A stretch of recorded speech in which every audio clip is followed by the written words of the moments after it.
های، من دانفا هستم. به چنل من خوش اومدید. امروز میخوام بهتون آموزش کشیدن چشم انیمه یاد بدم. خب بزن بریم.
خب برای لایه ها که گفتم، الان ما لایه بالا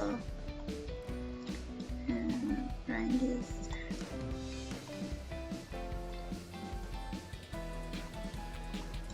الان وقتی روی لایه بالا میکشیم که دیگه توضیح بدم، روی لایه بالا میکشیم روی نقاشی میفته و اما وقتی لایه رو میاریم زیر میفته زیر نقاشی.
با زدن آیکون چشم اون لایه محو میشه،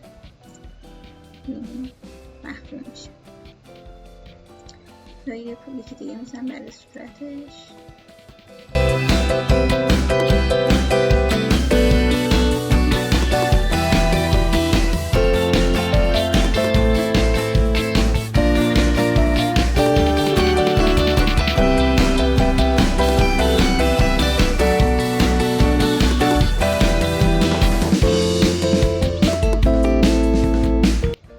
دیگه اضافه میکنیم، میخوایم روی چشمش سایه صورتی بدیم، ولی وقتی میبینی وقتی میکشیم بیرون از کادر، میخوام الان تو کادر زرد رنگ میکنم، این کادر زرد.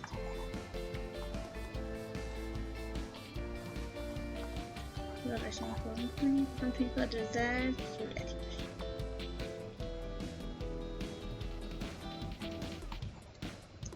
خب وقتی میکشم میخوام داخلش باشه و بیرون نکشه دیگه، ولی با گزینه میبینید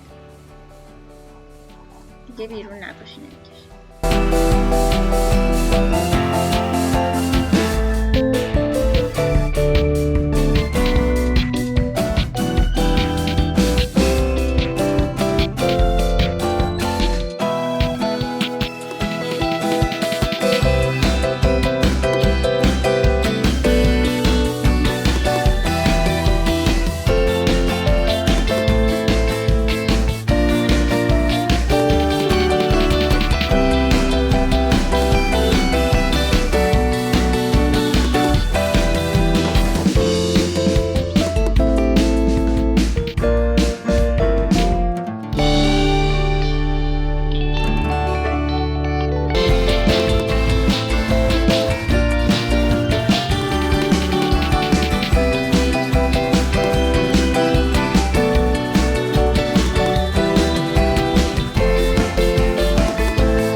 نور چشماش یه لایه دیگه اضافه میکنیم و تو قسمت مدل لایه‌شون میایم تو قسمت میایم گزینه اد رو میزنیم. گزینه اد حالت درخشان و روشنایی میده.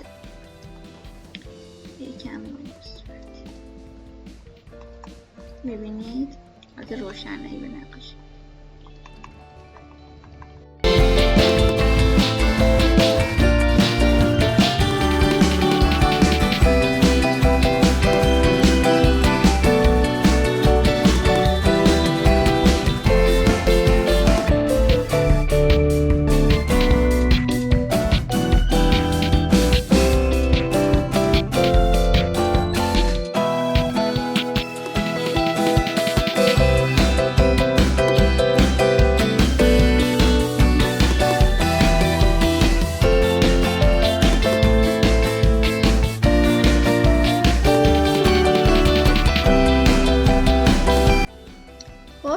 آموزش کشیدن چشم انیمه. اگه از این ویدیو خوشتون اومد یادتون نره لایک کنید، چنل منو سابسکرایب کنید و زنگوله نوتفیکشن هم بزنید. نظر دارید داخل کامنت ها بپرسید، ویدیو هم بر دوستاتون بفرستید.